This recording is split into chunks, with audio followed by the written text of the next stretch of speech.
ಪಾದಯಾತ್ರೆ ಪಾಲಿಟಿಕ್ಸ್. ರಾಜ್ಯ ರಾಜಕೀಯದಲ್ಲಿ ಮತ್ತೆ ಪಾದಯಾತ್ರೆಯ ಪರ್ವ ಶುರುವಾಗಿದೆ. ಮೂಡಾ ಹಗರಣವನ್ನ ಬ್ರಹ್ಮಾಸ್ತ್ರ ಮಾಡಿಕೊಂಡಿರುವಂತಹ ಬಿಜೆಪಿ ಹಾಗೆ ಜೆಡಿಎಸ್ ಬೆಂಗಳೂರಿನಿಂದ ಮೈಸೂರಿನವರೆಗೂ ಪಾದಯಾತ್ರೆ ನಡೆಸೋದಕ್ಕೆ ನಿರ್ಧರಿಸಿವೆ. ಆಗಸ್ಟ್ 3ರಿಂದ ಪಾದಯಾತ್ರೆಯ ಸಮರ ಶುರುವಾಗ್ತಾ ಇದೆ. ಹಾಗಾದ್ರೆ ಈ ಪಾದಯಾತ್ರೆಯ ಪ್ಲಾನ್ ಏನು? ಇದಕ್ಕೆ ಕೈ ನಾಯಕರು ಏನ್ ಹೇಳ್ತಾ ಇದ್ದಾರೆ? ಸಿಎಂ ಸಿದ್ದರಾಮಯ್ಯನವರ ವಿಚಾರವಾಗಿ ಇದೇನಾದ್ರೂ ಇಂಪ್ಯಾಕ್ಟ್ ಮಾಡಬಹುದಾ? ಬನ್ನಿ ಈ ರಿಪೋರ್ಟ್ ಅಲ್ಲಿ ನೋಡ್ಕೊಂಬೋಣ.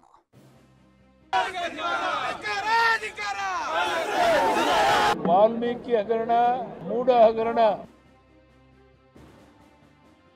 100% ಸರ್ಕಾರ ಅನ್ನುವಂತಹ ಬಿರುದನ್ನು ಪಡೆದಿರುವಂತಹ ಏಕೈಕ ಮುಖ್ಯಮಂತ್ರಿ ಅದು ಸಿದ್ದರಾಮಯ್ಯನವರು. ಇಂಥ ಭ್ರಷ್ಟ ಸರ್ಕಾರವನ್ನ ಕಿತ್ತೊಗಿಬೇಕಾಗಿದೆ. ಮುಂದಿನ ಶನಿವಾರ 3ನೇ ತಾರೀಕು ನಮ್ಮ ಪಾದಯಾತ್ರೆ ಪ್ರಾರಂಭ ಆಗ್ತದೆ. ಈ ರಾಜ್ಯದ ಮುಖ್ಯಮಂತ್ರಿ ರಾಜೀನಾಮೆ ಕೊಡೋವರೆಗೂ ಸಹ ನಾವು ಇದನ್ನ ನಿಲ್ಲಿಸೋದಿಲ್ಲ. ಈ ಒಂದು ಅಂತಿಮ ನಿರ್ಧಾರಕ್ಕೆ ಎರಡೂ ಪಕ್ಷಗಳು ನಾವು ಬಂದಿದ್ದೇವೆ.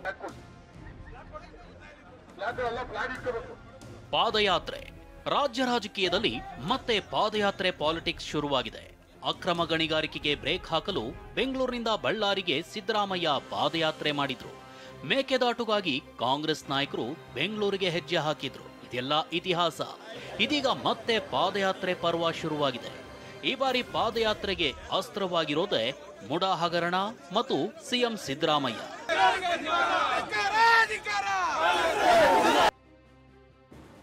ಮುಡಾ ಹಗರಣ, ಸರ್ಕಾರದ ವಿರುದ್ಧ ಬಿಜೆಪಿ ಪಾದಯಾತ್ರೆ.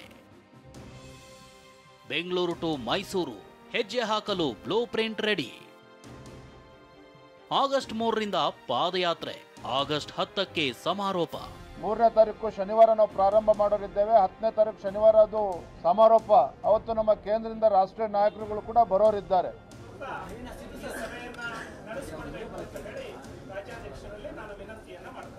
ಎಸ್, ರಾಜ್ಯ ಸರ್ಕಾರದ ವಿರುದ್ಧ ಮೂಡಾಸ್ತ್ರ ಹೂಡಿರೋ ಬಿಜೆಪಿ ಮತ್ತು ಜೆಡಿಎಸ್ ನಾಯಕರು ಇವತ್ತು ಮಹತ್ವದ ಮೀಟಿಂಗ್ ನಡೆಸಿದ್ರು. ಬೆಂಗಳೂರಿನ ಖಾಸಗಿ ಹೋಟೆಲ್ನಲ್ಲಿ ಕೇಂದ್ರ ಸಚಿವ ಎಚ್.ಡಿ. ಕುಮಾರಸ್ವಾಮಿ ನೇತೃತ್ವದಲ್ಲಿ ಸಭೆ ನಡೆಸಲಾಯಿತು. ಸಭೆಯಲ್ಲಿ ಪಾದಯಾತ್ರೆ ಆರಂಭದಿಂದ ಅಂತ್ಯದವರೆಗೂ ಏನೆಲ್ಲ ಮಾಡಬೇಕು ಅನ್ನೋ ಬಗ್ಗೆ ಬ್ಲೂ ಪ್ರಿಂಟ್ ಹಾಕಲಾಯಿತು. ಮುಂದಿನ ಶನಿವಾರ ಅಂದ್ರೆ ಆಗಸ್ಟ್ 3ರಿಂದ ಪಾದಯಾತ್ರೆ ಆರಂಭಿಸಲು ಸಭೆಯಲ್ಲಿ ನಿರ್ಧರಿಸಲಾಗಿದೆ. ಬೆಂಗಳೂರಿನಿಂದ ಮೈಸೂರಿಗೆ ಸುಮಾರು 7 ದಿನ ಹೆಜ್ಜೆ ಹಾಕಲು ದೋಸ್ತಿಗಳು ತೀರ್ಮಾನಿಸಿದ್ದಾರೆ. ಆಗಸ್ಟ್ 10ರಂದು ಮೈಸೂರಿನಲ್ಲಿ ಸಮಾರೋಪ ಸಮಾರಂಭ ನಡೆಸಲಿದ್ದಾರೆ. ಈ ಮೂಲಕ ಸಿಎಂ ವಿರುದ್ಧ ಸಮರ ಸಾರಿದ್ದಾರೆ.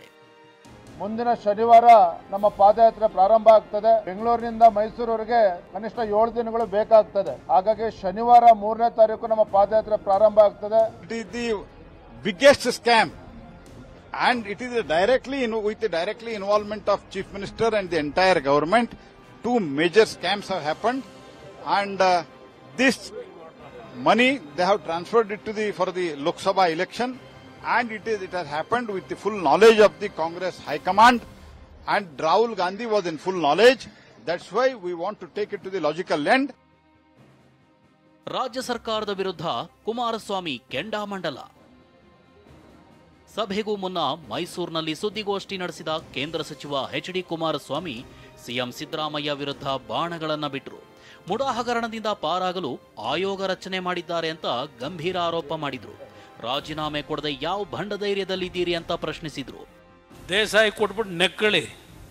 ಈ ಡಾಕ್ಯುಮೆಂಟ್ನ ದೇಸಾಯಿ ಕೊಟ್ಬಿಟ್ಟು ನೆಕ್ಕಬೇಕಷ್ಟೇ. ನೀವು ಯಾಕೆ ಮಾಡಿರೋದು ಆಯೋಗನ? ಅವರು ಉಳ್ಕೊಳ್ಳೋಕ್ಕೋಸ್ಕರ ತಾನೇ ಮಾಡ್ಕೊಂಡಿರೋದು. ದೇಸಾಯಿ ಕೊಟ್ಟು ಮಣ್ಣು ಇಕ್ಕಬೇಕಿದ್ದು. 94 ಕೋಟಿ ನೀವೇ ಹೇಳ್ತಾ ಇದ್ದೀರಿ ಅಕ್ರಮ ಆಗಿರೋದು ನಿಜ ಅಂತಿದ್ದೀರಿ.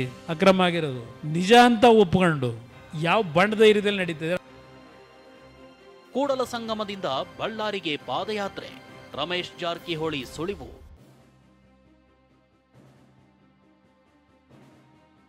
ಬೆಳಗಾವಿಯಲ್ಲಿ ಮಾತನಾಡಿರೋ ಮಾಜಿ ಸಚಿವ ರಮೇಶ್ ಜಾರಕಿಹೊಳಿ ಮತ್ತೊಂದು ಪಾದಯಾತ್ರೆಯ ಸುಳಿವು ನೀಡಿದ್ದಾರೆ. ಮುಡಾ ಹಗರಣ ಖಂಡಿಸಿ ನಾವು ಕೂಡ ಕೂಡಲ ಸಂಗಮದಿಂದ ಬಳ್ಳಾರಿವರೆಗೂ ಪಾದಯಾತ್ರೆ ಮಾಡೋಕ್ ಸಿದ್ಧರಿದ್ದೀವಿ ಅಂದಿದ್ದಾರೆ. ಸರ್ಕಾರದ ವಿರುದ್ಧ ಬರೇ ನಾವು ಸ್ವತಂತ್ರ ಗಲಾಟೆ ಮಾಡಿದ ಪಾದಯಾತ್ರೆ ಮಾಡಬೇಕು. ಮೊದಲು ಬಳ್ಳಾರಿ ಪಾದಯಾತ್ರೆ ಮಾಡಬೇಕಂತ ಈ ತಮ್ಮ ಮಾಧ್ಯಮ ಮುಖಾಂತರ ಮನವಿ ಮಾಡ್ಕೊಂಡು ಮತ್ತು ನಾನು ಈಗಾಗಲೇ ಭಾರತೀಯ ಜನತಾ ಪಕ್ಷ ದಿಲ್ಲಿಯ ಮಟ್ಟಿಗೆ ನಾನು ಪರ್ಮಿಷನ್ ಕೇಳಿದ್ದೇನೆ. ಇದಕ್ಕೆ ನಾನು ಮತ್ತು 14 ಕೂಡಿ ಒಂದು ಕೆಲವೊಂದು ಶಾಸಕರು, ಕೆಲವು ಹಿರಿಯರು ಶಾಸಕ, ಕೆಲವೊಂದು ಹೆಸರು ಹೇಳೋದು ನನ್ನ ಹೆಸರು ಹೇಳಕ್ಕೆ ಹೇಳಿದ್ದಾನೆ. 14 ಬಸವನಗೌಡ ಇಬ್ಬರು ಕೂಡಿ ಕೂಡಲ ಸಂಗಮದ ಬಳ್ಳಾರಿ ಪಾದಯಾತ್ರೆ ಮಾಡಬೇಕು ಮುಂದಿನದಲ್ಲಿ ಯೋಜನೆ. ಬಿಜೆಪಿ ಪಾದಯಾತ್ರೆಗೆ ಕಾಂಗ್ರೆಸ್ ನಾಯಕರ ಕೌಂಟರ್. ಪಾದಯಾತ್ರೆ ನಡೆಸಲು ಕೇಸರಿ ನಾಯಕರು ಸಜ್ಜಾಗ್ತಿದ್ದಾರೆ. ಕಮಲ ನಾಯಕರ ಪಾದಯಾತ್ರೆಗೆ ಕಾಂಗ್ರೆಸ್ ನಾಯಕರು ಕೌಂಟರ್ ಕೊಟ್ಟಿದ್ದಾರೆ. ಬಿಜೆಪಿ ಹಗರಣಗಳ ಬಗ್ಗೆ ಮಾತನಾಡಲಿ, ಪಾದಯಾತ್ರೆ ಒಂದು ರಾಜಕೀಯ ಅಂದಿದ್ದಾರೆ. ಅನವಶ್ಯಕವಾಗಿ ಮಾನ್ಯ ಮುಖ್ಯಮಂತ್ರಿಗಳ ಮೇಲೆ ಅಪಾದನೆಗಳನ್ನು ಮಾಡಿ ಯಾವುದೇ ರೀತಿಯ ಕಾನೂನು ಬಾಹಿರವಾದಂಥ ಕೆಲಸಗಳಲ್ಲಿ ಆಗಿಲ್ಲದೆ ಇದ್ರೂ ಕೂಡ ಅದನ್ನ ಆಗಿದೆ ಅಂತ ಹೇಳಿ ಜನಸಮುದಾಯಕ್ಕೆ ತಪ್ಪು ಮಾಹಿತಿಗಳನ್ನು ಕೊಟ್ಟು ಹೇಳ್ತಾ ಇದ್ದಾರೆ. ಅದಕ್ಕೆ ಪಾದಯಾತ್ರೆ ಮಾಡ್ತಾ ಇದ್ದು, ಇಷ್ಟೇ ವ್ಯತ್ಯಾಸ. ಪಾದಯಾತ್ರೆ ಮಾಡೋಕ್ಕಿಂತ ಮುಂಚೆ ಅವ್ರು ತಮ್ಮ ಅವಧಿಯಲ್ಲೆಲ್ಲ ಏನೇನಾಗಿದಾವೆ ನೋಡ್ಕೊಳ್ಳಿ. ಇಲ್ಲಿ ಇದ್ರಾಗ ಯಾವುದು ನಿಮ್ಮ 40% ಭ್ರಷ್ಟಾಚಾರ. ಈಗ ಕೊರೋನಾದಲ್ಲಿ ಯತ್ನಾಳ್ ಅವರೇ ಹೇಳಿದರು 2,000 ಕೋಟಿ ರೂಪಾಯಿ ಹಗರಣ ಆಗಿದೆ ಅಂಥೇಳಿ ಎಲ್ರಿ. ಆಮೇಲೆ ವಿಜೇಂದ್ರ ಅವರು ಮತ್ತು ಅವರ ತಂದೆಯವರು ಯಡಿಯೂರಪ್ಪನವರು 10,000 ಕೋಟಿ ರೂಪಾಯಿ ಮಾರಿಷಸ್ನಲ್ಲಿ ಇಟ್ಟು ಬಂದಾರ ಅಂತ ಹೇಳಿದರು. ಯಾರು ಹೇಳಿದ್ರು? ಯತ್ನಾಳ್ ಅವರು ಹೇಳಿದರು. ಅದು ಸತ್ಯ ಇರ್ಬೋದು ಅಂತ ನನಗನ್ನಿಸ್ತದೆ.